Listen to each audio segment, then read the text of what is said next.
Welcome to the Playful Dom, the Poly Wife, and the Virgin podcast, where we share our most intimate stories, experiences, and details of our love lives, our intimacy lives, our play lives, and giving you the opportunity to gaze in and get a glimpse of what could be possible in your life as well.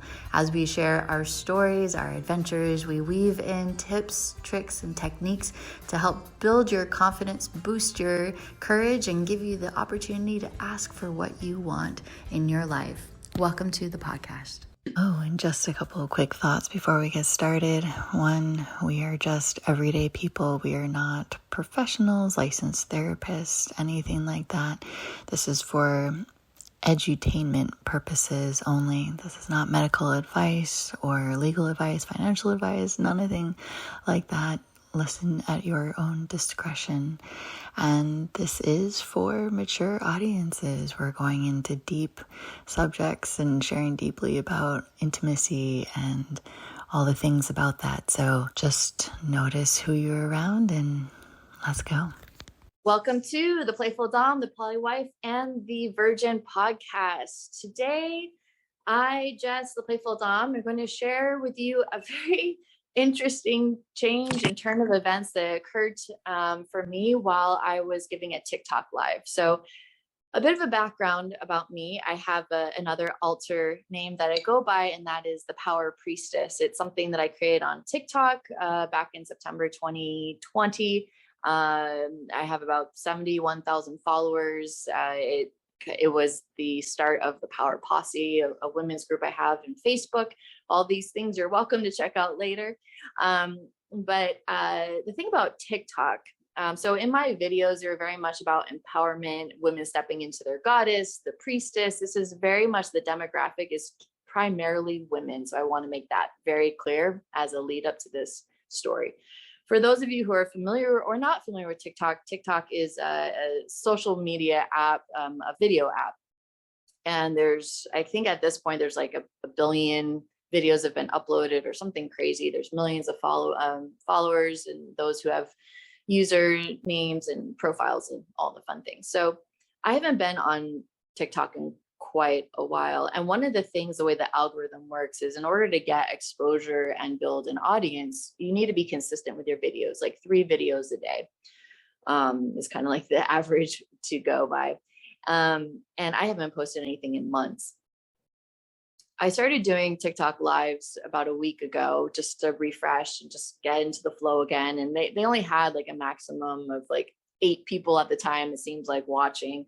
And at the end, it would be like 500 people viewed your video. I was like, okay, cool. So I had a few of those videos up. And then, so on Sunday, I was inspired to share a story that happened to me in October 2019 when I was in Paris, when I was harassed by a man in a spa.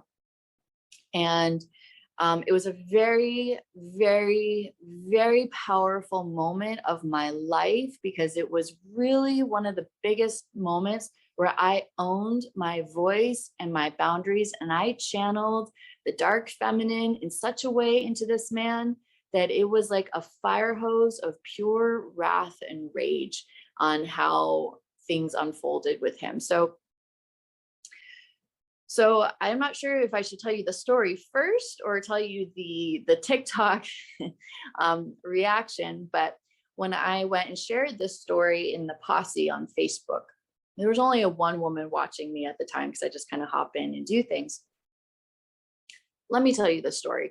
So there's 4 of us that had spent, there was this sex positive weekend out in the countryside of Paris. I was the only American among 30 French people. And it was just like this incredible moment. I just kind of like said yes and leapt into this thing. I didn't know what was going on. And it was such a beautiful, incredible story. And I hope we will do a podcast about that because I want that to be the crown jewel. But this is a really important piece that's very powerful. So we had that amazing weekend. We're coming back into Paris. We decided to go to a co-ed nude spa in Paris, and there's only a few of them in the area. So we decided to go. There's 4 of us. There's 2 guys, 2 girls. Both guys had a crush on me. One was really cool about it. One was bum hurt because he wasn't honest with me, and I found out some things during the weekend, and so I rejected him and was like, I want no part of whatever this is you've got going on. So he's bum hurt about it. And then I've got another woman in the car with me, girlfriend. She's great. We go to this spa. I'm in the steam room. I'm like in my own zone. And this man comes up, Frenchman, I'll call him the stranger. He comes up and says, like, and then touches me and asks if he can give me a massage. And I said, no. So in French, no is no. So I was like, no, tu ne peux pas me toucher. You cannot touch me. Go away, whatever. And so he went away. So then later, a short while later, I'm in the resting area taking a nap. And I'm sleeping.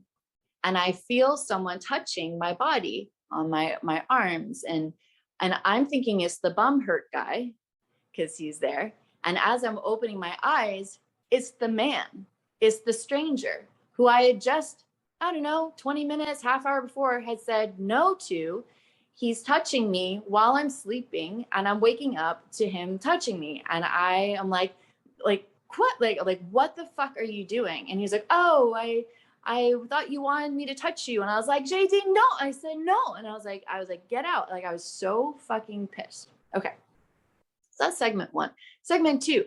I go downstairs and then there's this cafe area and I'm sitting there and the bum hurt guy is there and I'm telling him what happened. And he said, oh yeah, I saw that man go in there. I thought something might happen. And I was like, you saw him in there. You saw that I was alone in that room. You saw him going in there and you didn't say anything. He's like, well, yeah, you get what you deserve. Because I rejected him, I was like, so you were going to put me in an unsafe space. You knew that something could happen to me. And you purposely chose out of spite that if some man was going to violate me, you were going to let that happen because I turned you down. And he was like, yeah, basically. And I was like, you have no idea the amount of rage I have for you. He's like, I'm not here to play games. I'm like, oh, you're fucking playing a game. Like, you doing that, like, that is complicit in violence against women. Your decision to do that because of you being bum hurt rather than like the safety of a woman. Like, and you were interested in me. And this is how you behave, right? So I'm like beyond pissed. I go back up to so that's segment 2. Segment 3. Cut to, we go back, I'm back in the resting area. Now I'm with the other guy, the cool guy that has a crush on me, and the girl.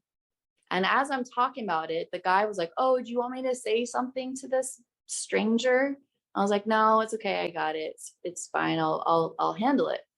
And then the girlfriend, she was like, oh yeah, he did the same thing to me. I was sleeping and I woke up with him he was touching my thigh while I was sleeping, and I woke up and he had asked me if he could touch me and I had said no. So this happened twice. So now I'm like gone. I'm just like ballistic. I'm like, I am going to find this man. I am going to call this man out. This is a predator that's in this space. This is not a safe space for women. I'm going to say something about it. And she had said like, well, that's how men are. And I'm like, that is not how men are. This is not okay to allow this to happen. So I am now going through the spa hunting for this man. I am going to fucking find him, and he is going to experience the wrath and rage of a woman in her dark feminine that is so fed up with men thinking that they can touch and have whatever they want and not getting consent and choosing to do it anyways. So I go into the rooms, I'm searching for him. I go into the steam room and I find him. And he's at the end of a long bench. And at the other end of the bench is a young couple in their 20s. And I go up to him. I'm like, excuse me, what? I'm like, excuse me, are you the one that had asked, if you could touch me? And he's like, oh, yeah, oui. And I was like, jamais ne touche pas les personnes qui dit non. And I'm like, never, ever touch a woman when she says no. I did not give you consent. She did not give you consent. I'm like, you were touching multiple women. You cannot do that. And I just went full rage. And then the guy of the couple next to me, he was like, oh, you touched my girlfriend too. So now we've got 3 of us in a short span of time.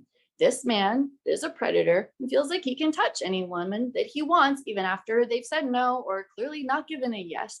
And I was just seeing red. And so I came out of the room. I'm screaming. I'm like, where is the manager? Where is the manager of this place? And this blonde-haired woman comes over, middle-aged woman comes rushing over. People are coming out of their rooms. My friends that were upstairs, they can hear me screaming. They're coming down, this woman and this man. And I was like, he is touching women. We've said no. He's going ahead anyways. And I am just losing my shit. And then she's having a dialogue with him. And he's like trying to act like he's confused and he doesn't understand. And I don't know what's going on. And then bum hurt guy walks up and now decides to be the chivalrous man in shining armor of having a dialogue. And don't you understand? The woman did not give you consent. And, that is not an appropriate thing. And I am like just so beyond myself that he wasn't willing to stand up for me. He was willing to have a man violate me. But now that I've made a scene, because I'm utilizing my voice and my power and saying that, no, this is not okay. And I don't give a fuck if everyone else in the world has ever done that. And we just let it be. It's not okay. We cannot let this happen anymore. And anyway, so the man and the stranger end up getting kicked out. Yeah. And so it's like, yay, victory, right? And the manager, she's very apologetic. She offers like this upgraded experience and, we're all there. But here's the thing. When I left, I didn't catch the full dialogue between the manager and the man because I don't, as you can hear, my French isn't perfect. She said to him, I told you last time that was the last time you could do that. Oh my God, really? So I'm like, you mean to tell me that she knew about his behavior and she allowed him to stay in this space? Are you fucking kidding me? Okay, so that scene, end of scene, that is the story. Bum hurt guy, fuck him. Like, oh my God, for him to go ahead and do something like that. So that's the story. I'd love to get your ladies' insight of it. And then I'll tell you what happened on TikTok. Well, I remember when that happened. I don't know how quick, I think I may have spoken to you that evening, later that day. I remember that scene. You were shaken and empowered for having spoken up for what it is that happened to you. And I remember the sense of a greater violation that your friend would be okay with something like that happening and not actually jumping in and taking action right away. So I have as much indignation, shock, and frustration as you had when it happened. At least I remember feeling that with you. Yeah, I'm speechless. I Yeah. Absolutely. I wow is all I can say. Keep talking. Wow. Yeah. So a few pieces. Sometimes it's really hard for us to stand up for ourselves. But I sure as shit believe I hope to Goddess that if there are women that are in trouble or we see a violation happening or about to happen, that we all stand in for each other and do that. Maybe I wasn't strong enough to say something on my own, but when I found out that he had done that to my girlfriend as well, that was I'm like, oh, this is a pattern. This isn't just a one-off thing. And then finding out that there was a third woman, and that's just the 3 that I know. Who knows how many women he actually touched in that spa that one time, never mind all the other visits and times that he got away with it. And then there's the piece of the sister betrayal of the woman, the manager, not creating a safe space for women, which is what it should be to have women in there. So then I go on to TikTok. So I've shared this story on the posse because I've learned from women that when I share my stories of things that have happened, there have been times they've been in a similar plight or situation or whatever it is, and they remember my words. They remember how I was, and they channel that into how they show up in the situation. It's happened many times now. So my thought, my intention was like, by sharing this story, by teaching women that like our silence is inferred as consent. Mm-hmm. When we don't say anything, it makes it seem like it's okay.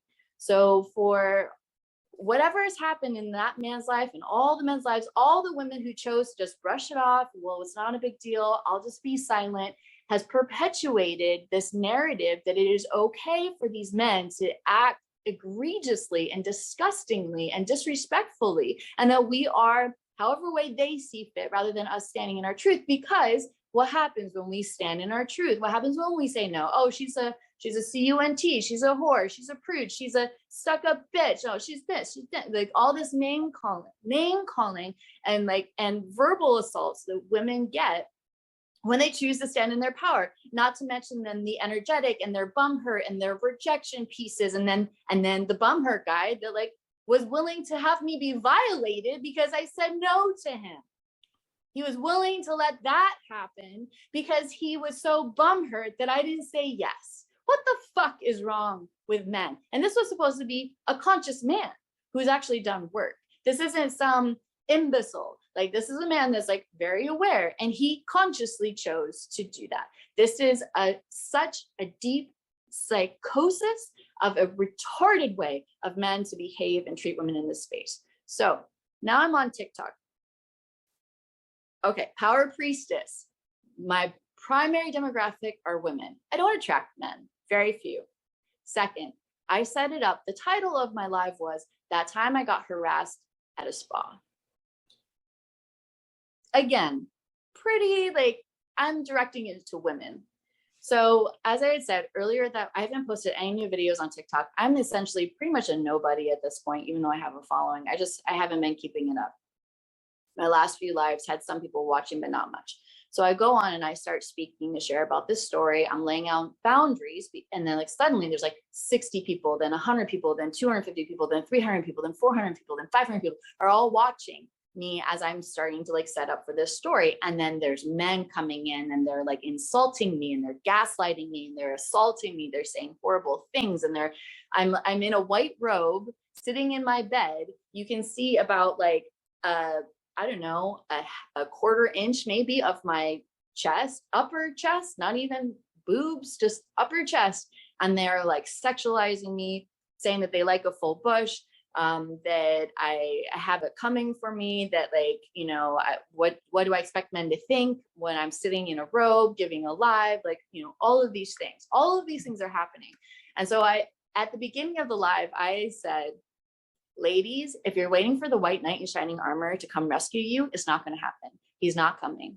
And we have got to get out of this narrative that a man is going to come and rescue us. We have got to stand for ourselves and together in our power and start saying no to things that we've been passing off as okay. And well, boys will be boys, and that's just how men are. No, this is what perpetuates this cycle.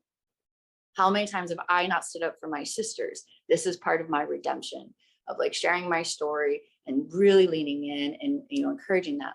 And so as I'm getting this onslaught of messages I have never seen before, I don't know where these men came from. Literally, the power priestess, you know, they're talking about Super Bowl stuff. And I'm like, why are you even here? Right. And so then I'm asking for a moderator.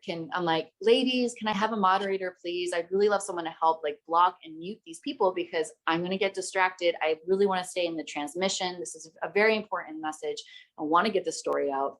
And out of nowhere, this guy, Josh.0, he writes and says, hey, I genuinely want to be here. I can help you for a little while. And I was like, Josh, I don't know who you are, but I'm going to give you a chance. I'm going to trust you. You're going to help me out here. And he was a fucking Jedi Knight. Like, it was like, beam, beam, beam, beam. Like, all, like, as I'm telling the story, it was like a ticker banner scrolling across the top of the screen. So-and-so is deleted, blocked, muted, like over and over. Wow. And then it was just like more and more people were coming in. And then another woman jumped in, I've never heard of before. And she's like, can I help moderate too? So I let her be a moderator. And so the two of them are just sending it all back. And then during this whole time, there's a woman in my posse who's been there since the beginning. She was witnessing the entire thing. She's been to my retreats. She's been to my ceremonies. So she's watching me in action, being a fucking lighthouse, standing so strong. I think I had a divine cloak of protection, like unlike anything I've seen. I felt impervious, as there was so much gaslighting, so many arrows being slung at me, telling me that I hate men, and you know that I don't. They telling me like, oh, I'm all about the numbers. I'm like, are you fucking kidding me? I thought 8 people would be on here, not hundreds. I don't even know what's happening here. And then to like see the vitriol and the rage and the hatred that was coming out of these men, and I'm like, I've been so protected the last couple of years. I've been so safely protected by men and women who love me, and I've had a safe space to be messy. And I'm telling women to step into their truth and their power and their voice, and they're going to face that shit. That's the headwinds they're walking into. No wonder women don't want to step into their power. Are you kidding me? To have shit like that and be treated that way? Absolutely not. So it was such it was such an eye-opening experience to see what is there and to see the collective shadow of toxic masculinity. They were so triggered by me saying that it was not okay. And they were trying to sexualize me and make me the problem of their sexualization of the thing that happened. I'm like, I am not naked. I am not in lingerie. I'm in a fucking bathrobe. I'm pretty much wearing this, except that it was white. That's about as much as you saw. And even if I was in my lingerie, that still doesn't mean it's okay for you to sexualize and do whatever it is, you know? And so then it was like, there were a few men on there, they're like, well, we tried to warn you. This is how it is here. And I'm like, this is not okay. Mhm. It is not okay. Even if you give me the heads up, that doesn't make the behavior okay. And by us all passing it, pacifying it, and being silent, we are inferring consent. So then I'm like telling women how to be. I'm trying to share, as men are just like, I mean, it was like biblical stone casting. Like, and obviously it's not physical. I understand that actually does still happen in this world, which is abhorrent, that actually still occurs in this life. So for me, it's like more of a metaphor, but it felt like metaphorically there was like just everything was being slung. And somehow I felt like fucking Joan of Arc, like it was just all being like pushed away. And so then to also speak about what I love about the men in my life, how they show up for me. And then for me to share about my partner. And I'm like, the amount of devotional love that this man experienced on a daily basis from me. If you had any clue what's possible for you to experience that kind of love from a sexy, powerful woman, you would fall to your fucking knees. You would fall to your knees. You have no idea how this behavior that you're doing, you have no idea what's going to come back for you. Like, you just don't get it. So that was my live. When I finished it, again, no videos in months on TikTok, a few lives that have been seen by 500 people, 22.2 thousand people. Yeah, dang. 22.2 thousand people. I hit some kind of like artery nerve in the toxic masculinity collective shadow of this, what's going on right now. And for women to see me hold and stand, it's like something cracked. And I still don't know the impact of it. But afterwards, we did another live on the posse, and I had one of my girlfriends moderate, the posse girl that witnessed the whole thing, the female moderator, she came in. But here's the thing. So I want to wrap it up on a good moment.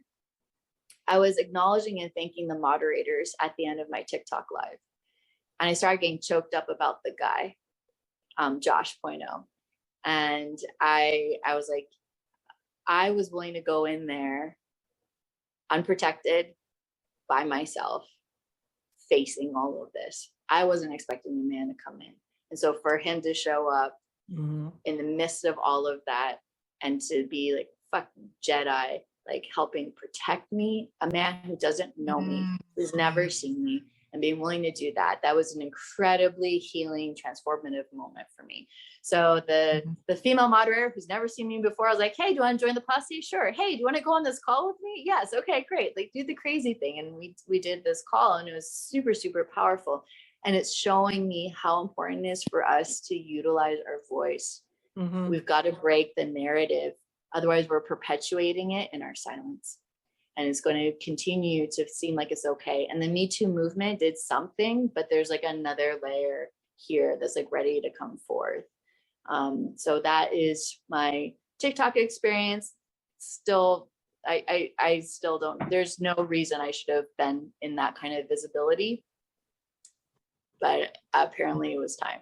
Well, clearly it was a message that needed to be heard and something for women to be able to witness, right? So you stood as a beacon, a lighthouse yourself, saying, this is how we handle this sort of thing. We ask for assistance and accept it. I mean, because there could have easily have been a situation where you wouldn't have even accepted help from a man because it was men who, you have an opportunity.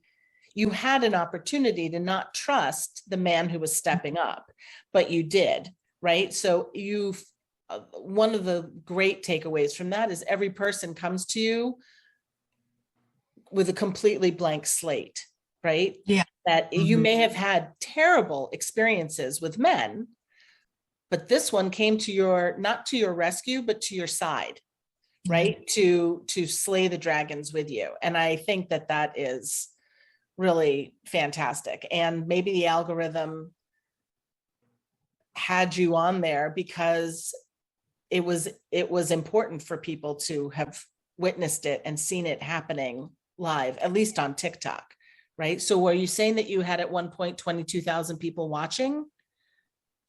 Or that you had views?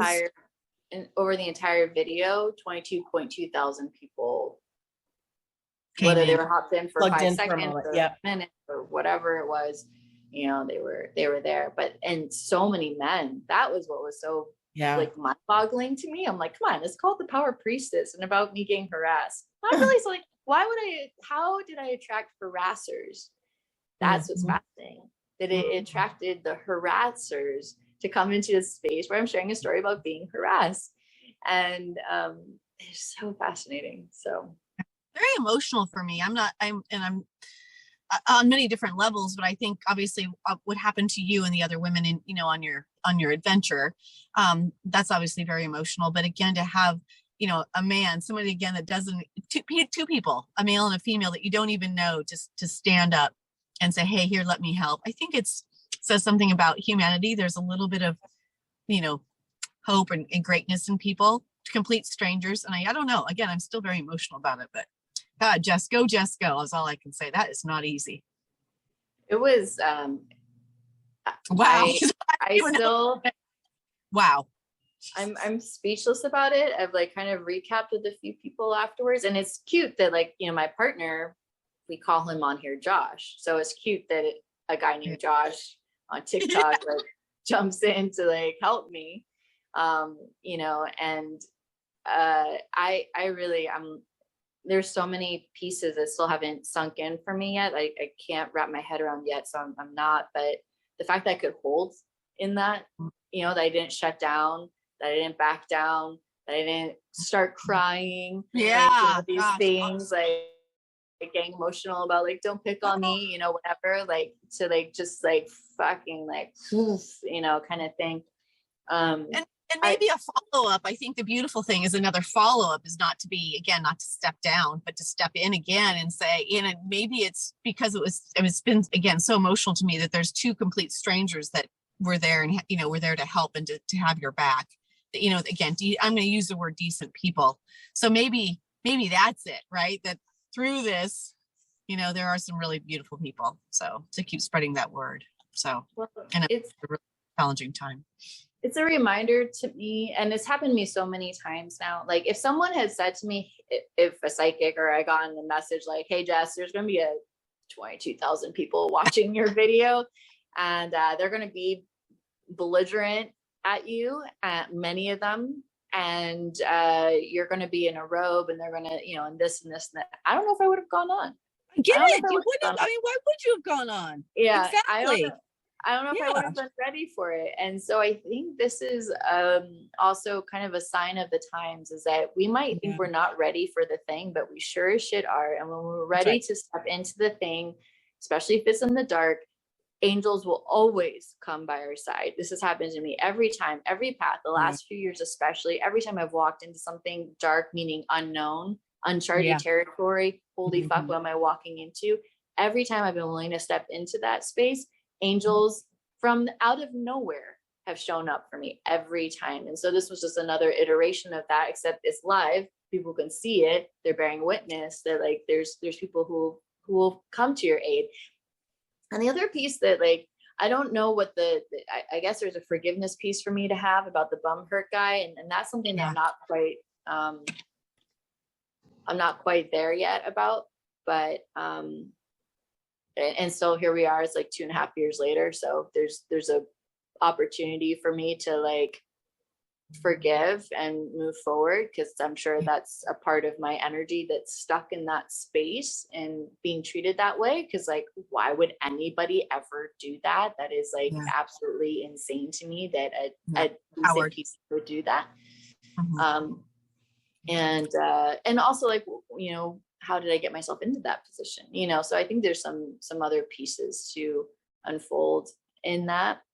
But it was a very telling thing, and it's very indicative of the times, of how important it is for women to step into their voices, and what is it like. And it also fueled, you know, my event that I've got next weekend even more, how much more important it is for women to have a safe space to access and exercise their voice, and to be in the presence of a woman who really fucking stands, like who really does use her voice, and who has done it in public, in private, online, you know, and is doing that.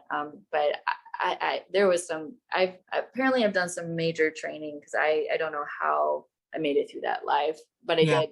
And I felt good after. I didn't feel demolished or victimized or, you know, bullied. I didn't feel any of that. I was like, yes, yes, like, let's do more. Okay. And, you know, that's a good indicator too. So that is what I wanted to share. So for this episode, beauties who are listening, it is so important, please, like, you know, honor, of course, the men who, and highlight, if you think about training puppies and children, it's the same fucking thing. So if you think about that, there are men who are in their 30s, 40s, and 50s who are being belligerent and gaslighting and angry and projecting and all of that stuff. We all had a part in this. We've all had a part in that by us staying silent. And so how do we have to correct the behavior, and they're all going to be bum hurt, and they're not going to like it, and they're going to throw hissy fits, and they're going to throw tantrums, and they're not going to be happy about it. And they're going to call you names, and they're going to do the, I hate you, and like all that shit. But you know what? If you get 1,000 women all doing it, and then 10,000, and then 100,000, well, then guess what? You get to change your behavior, or you don't get pussy for the next however length of time, period. Exactly. That's just how it is. You want pussy, you got to treat the cat well. You got to respect the cats, all the kitties. You can't just pick and choose which kitty you get to be nice to. You have to be nice to all of them. The kitties. That's just the story. So like, getting the women to all stand, because you know what? We do have our power. Our power actually is our sexuality. Our bodies are the ultimate power. So we can either use it as feel like that we are something that men can use, or we can actually use our power and our bodies and our voices to make the changes that we want in this world. Because, you know, you get enough men that are sexually pent up and aggressive, and most of them still are homophobic. So the chances are they're going to change their behavior, their tactics. They're going to have to. And it's a slow go, I'm sure. But the more women that say no, the faster this can change. So that's my message. Let's have some fun. Women, step into your power, step into your pleasure, get yourself super, super fucking juicy. No man that's going to call you that name calls like that deserves to be within 100 feet of you or any of your best friends or your sisters or your daughters or your mothers or your aunts, like cousins, all of it. Like we've got to like set a new bar. And it's totally possible. And it requires us to really step into our dark feminine power, not in the, well, you know, he'll learn someday. No, he won't learn. He's actually, you're emphasizing, you're deepening the pattern right there. Well, it's also each of our responsibilities to teach them, right? So it's not he'll learn one day. He'll only learn if I say something. Yeah. Right. He'll only learn if you say something the next time he does it. And then if Ella says something, right? They'll learn when we tell them. And I had an incredibly positive experience with men this past weekend. So we'll talk about that on the next episode, because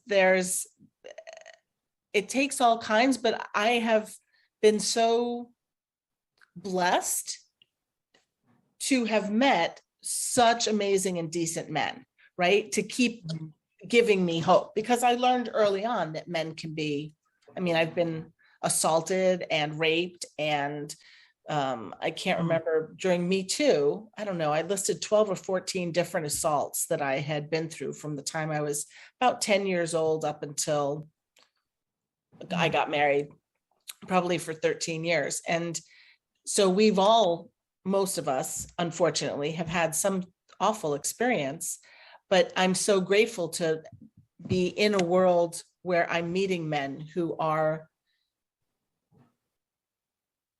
not protective, respectful, I think. Yeah. But I think you guys have shown me and taught me again that you can have a voice. Because I think I was one of those that just kind of went along with it, but you can set boundaries and parameters. And I was fortunate enough not to have anything happen, but I would have loved to. I guess I just didn't know that I could say, no, I want this, this, and this. Yeah. And I think that's one of the most beautiful things about what we're doing here. Well, I think women don't know.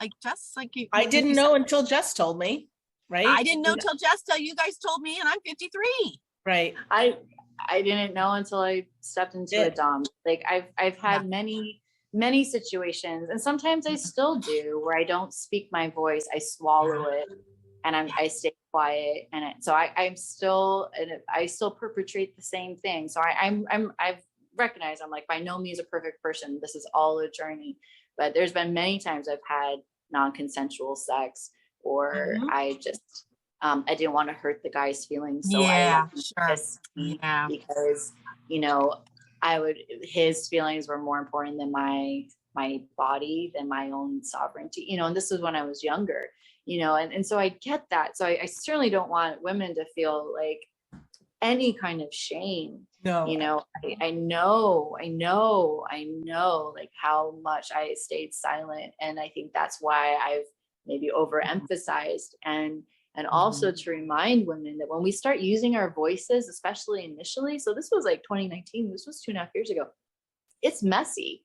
It's messy when we first start using our voice. We have so much pent up steam in there that when the first couple like zings come out of charge of like pure just channel of like divine, like to me it's divine feminine like rage, and for them to like, and it's not, I wasn't violent, but I was very strong in my voice.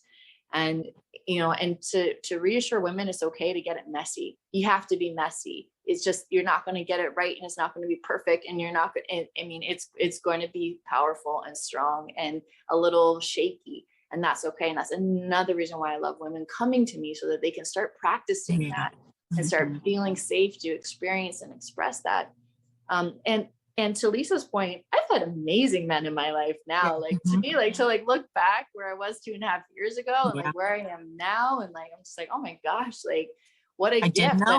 But a lot of it was like owning my truth and my power and this is what I want. And men just don't, like, I'm not an easy target anymore. I used to be an easy target, but I'm not an easy target anymore. And men know that. They're either drawn to the power or they're running from it, and that's fine. So I want to wrap up those little ribbons in the podcast that, women, it's okay, be messy, find beautiful friends like Lisa and Lisa created a safe space for me to get messy, and thank Goddess for that. And that's why we do these podcasts, and that's why I have my home now, is because I want a safe space for women to be messy and get it. And you don't have to get it right, you just have to do it. Right. So, Beautifully said. Wow. Woo! What a powerful one today. Live wire. So thank you all so much for listening to the Playful Dom, the Poly Wife, and the Virgin podcast. Stay tuned for our next episode where Lisa gets to share about all the amazing things she has about men and the experiences of beautiful, powerful communication. Thanks for listening. Bye for now. Want more? Head over to theplayfulpodcast.com for all the juicy things we have to offer. From there, you can join our community where you can get access to after hours, attend upcoming workshops and events, and even book a session. Bye for now.